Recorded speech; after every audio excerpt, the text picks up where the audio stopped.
My great hope is that this will be the last time. This will be the last time we must fight for education. Let's solve this once and for all. We have already taken many steps. Now it is time to take a leap. We must work, not wait. Not just the politicians and the world leaders, we all need to contribute.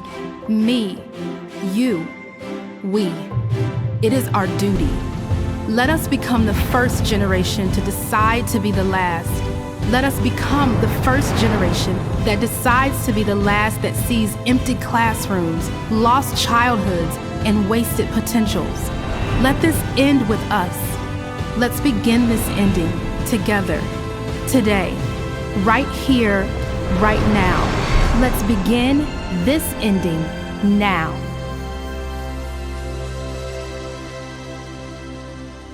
My name is Bada Akintunde Johnson. I work as a media executive, specifically as country manager for Viacom CBS Networks Africa, owners of MTV Base, MTV, BET, Comedy Central, and Nickelodeon. Outside of that, I'm a coach, a mentor, and of course, outside of that as well, I'm a fairly popular football pundit. So for a child who feels, what if I have talent? What if I have some gifting with which I can still create some kind of business or some kind of venture that will still bring me money, that would maybe mean that with my lack of education, I'll still employ people who went to school and all those things. What I would say to you very clearly is that don't get it twisted. There's a difference between a gift and there's a difference between training. What happens is for you to optimize your talent, you need to have both. You need to have your gifting side by side with at least on basic educational levels. Because if you have all the talent in the world and you can't express yourself, you don't know how to speak within a corporate environment. How do you speak to a bank, for instance, to give you loans? How do you understand things like amortization, depreciation of assets, all of those things? How do you understand that? How do you understand building systems? How do you understand delegation strategies? I mean, those are things that have been proven to be key to the extent to which you can build a business. So granted, you may have talent. You may be a cobbler, someone who can use their hands. You may have a vocation that can bring you money. But the extent to which you can scale that, the extent to which you can make that big is dependent on level of education. Because if you don't have that education, you would put yourself at the risk of being taken advantage of by those who have it. You will want to go and hire people who are educated to help you build your business, and they will take advantage of your lack of education. So education still shows up. Education is so key. You don't have to be a graduate of a university, but at least you must have basic education. And I hear young people say sometimes that, oh, so and so person dropped out of school. Oh, Bill Gates didn't finish school. Oh, they were so passionate about what they were doing that they left school. Let me make it very clear to you. Someone who went to elementary school and went to college abroad in the US or in the UK already has the foundation of education set. So when they found that they had a bigger calling or purpose upon themselves or their lives, and they wanted to go away from the educational system to go and build it, they essentially had been equipped with what they needed to do what they wanted to do.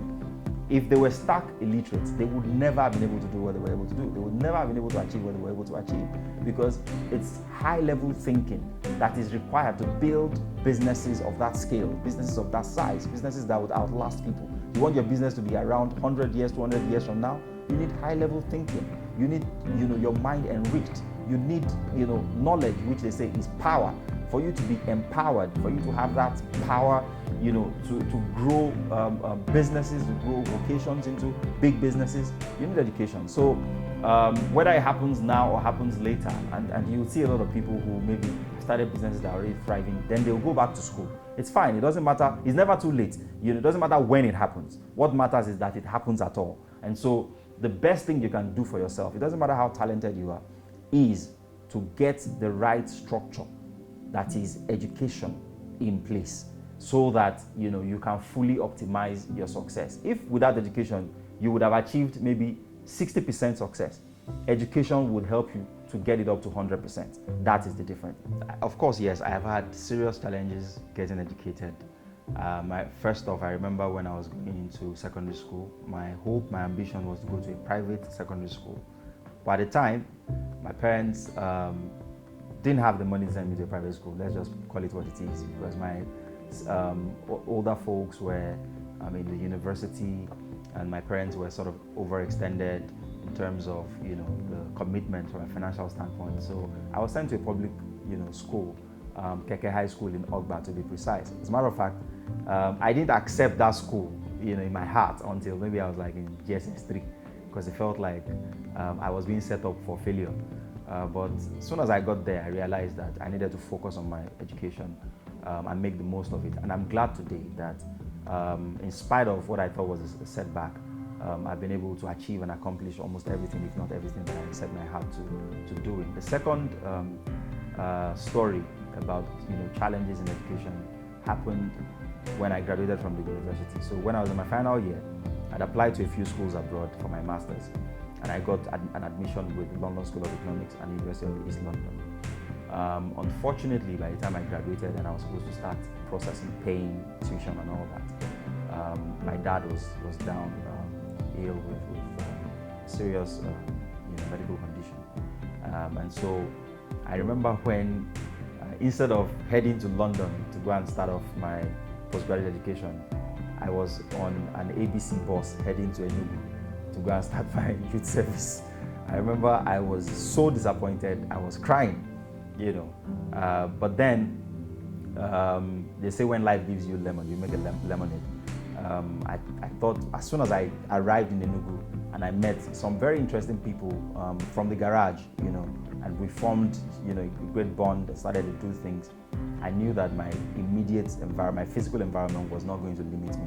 And then I ended up having a fantastic service year, came back to Lagos, the rest they say is history. So yes, I've had setbacks, but at every point in time, I've been very quick to get with the program and make the most of what I had as, or what I thought was an alternative at the time. But turns out those alternatives, have added to the power of the story. Because if I had gone to all the best schools that I wanted to be, maybe my success would have been down to the quality of schools that he went to. But now, in spite of all of those challenges, in spite of going to a public school that didn't have louver blades, some of our classrooms in Keke High School didn't have louver blades. When it was raining, you were exposed to the elements. Water would, sometimes even soak your books. You would have direct sunlight on your skin. Maybe some of us wouldn't have been this black if we had gone to schools that had coverings. But in spite of all of that, we turned that story around with the help of God. And today, we're schooling in some of the best places in the world, sitting with some of the, most qualified people in the world. And so that in itself is a key takeout for whoever is watching this, or a young person who's watching this. Don't let your circumstances or situations limit you. It doesn't matter what happens. At the end of the day, you must, turn it around to be a success story that you can share to inspire other people similarly.